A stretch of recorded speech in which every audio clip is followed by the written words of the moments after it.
जैसा कि आप सबको पता ही होगा कि हमारे ब्रह्मांड में सूर्य जो है हमारे ब्रह्मांड का केंद्र है और सारे ग्रह और तारे इसका चक्कर लगाते हैं। लेकिन क्या ये बात पहले से ही सबको पता थी?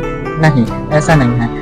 सबसे पहले एक अरस्तु नाम के वैज्ञानिक आए थे जिन्होंने ये कॉन्सेप्ट दिया था कि हमारे ब्रह्मांड के केंद्र में पृथ्वी है, ना कि सूर्य है। ठीक है, पृथ्वी है और सारे ग्रह और सूर्य और सारे तारे जो हैं पृथ्वी के चक्कर लगाते हैं। फिर कुछ दिनों बाद एक गैलीलियो नाम के साइंटिस्ट आते हैं, गैलीलियो गैलीली, जिनका जन्म 1564 में हुआ था और इन्होंने अपनी रिसर्चेस के आधार पर यह बताया कि जो अरस्तु कहे थे वो गलत है। हमारे ब्रह्मांड के केंद्र में सूर्य है और सारे ग्रह सूर्य के चक्कर लगा रहे हैं, साथ ही साथ सारे तारे जो हैं सूर्य के चक्कर लगा रहे हैं। ठीक है, ये घटना हुई थी। लेकिन उस समय ये इटली में इनका जन्म हुआ था और गैलीलियो एक क्रिश्चियन थे और क्रिश्चियन में क्या होता है कि चर्चेस होते हैं। चर्च में जो क्रिश्चियनों का मंदिर होता है वो चर्च होता है और चर्च के जो प्रीस्ट होते हैं उन्हें हम पादरी कहते हैं। तो इटली में क्या चलता था, पादरियों का शासन चला करता था, चर्च के प्रीस्टों का शासन चला करता था, जो फादर थे उनका शासन चला करता था। वो जो डिसीजन करते थे वही सब मानते थे। यह पृथ्वी केंद्र में है और सारे ग्रह और तारे जो हैं पृथ्वी के चक्कर लगा रहे हैं। लेकिन जब गैलीलियो ने यह कहा कि नहीं, पृथ्वी केंद्र में नहीं है, सूर्य केंद्र में है,